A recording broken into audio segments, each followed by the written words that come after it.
Hello there, Fright fans. I left my front door unlocked specifically for you guys.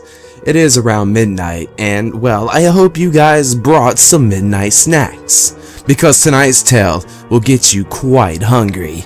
So, without further ado, let the story begin. The pitch darkness enveloped my eyes as I lay on the bed staring up at what I thought was the ceiling. Sleep had all been eluded me as I tossed and turned, trying to disrupt that all too familiar dead silence that permitted through the dark. I still couldn't sleep. I groped around in the dark looking for my phone, my hand anxiously anticipating that smooth, plastic coolness. Yet, all I could feel was the damp lukewarm of my sheets. I peered over my bed and groped the floor and found it. I swept it up and welcomed the luminescent glow as it filled up the room. The numbers 0, 1, 3, 7 were plastered on my screen. The phone notification told me that I had 3 unread messages, all sent about an hour ago. Curious, I tapped my screen and the text window popped up. The sender's number was an unfamiliar, odd-looking number. The sender was definitely not in my contacts. I proceeded to read the messages. The first bubble read, "Hi, dimwit. You think you can get away with it that easy, eh?" Puzzled, I read on, glancing at the second bubble of text. "I know where you live. I can see your car parked in the driveway. My uncle ran your place and figured out your address. You are gonna learn your place in this town. You have absolutely no idea who you are messing with." A chill slowly crawled down my spine as I read the next bubble of text. I could feel the sweat begin to trickle down my forehead as I read the final bubble of text. "By the way, I'm in your house right now." The time stamped on the bubble of text read 12:30 a.m.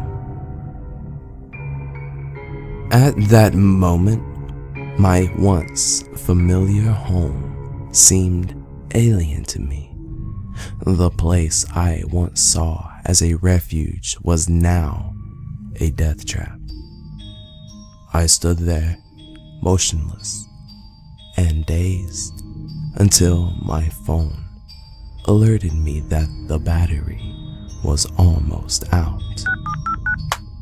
My bedroom door was still closed, and I was glad I had not turned on the light yet. I opened the door as silently as I could and crept down the hallway, rapidly scanning for anything out of place. I felt my phone buzz unexpectedly and looked down to see another message. "Peekaboo, I see you."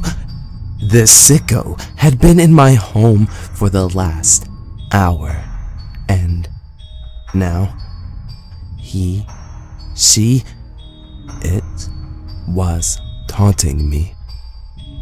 I dropped the floor, paralyzed in fear, as I whispered, I flipped on the hallway light in terror and realized there was no power.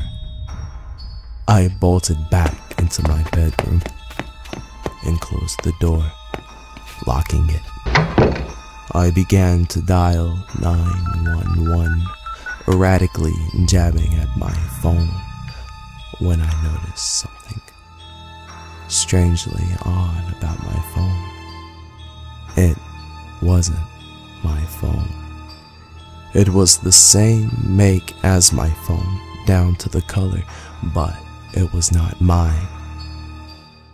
Using the light from that strange phone, I dropped to my knees and peered into the darkness under my bed to see eyes peer back at me. A sadistic grin on the intruder's face.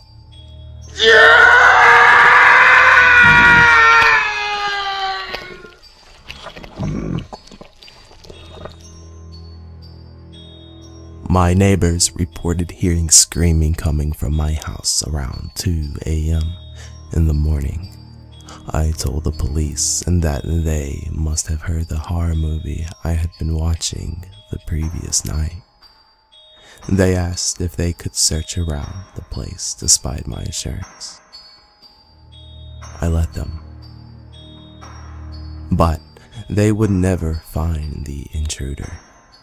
They would never know what happened to the poor soul who dared enter my lair. I guess for this homeowner, this was just a late fright delivery. I wonder if Pizza Cut is still open. So, what's your favorite midnight snack? Be sure to leave those comments below. Thanks again, you guys, for watching. Till next time.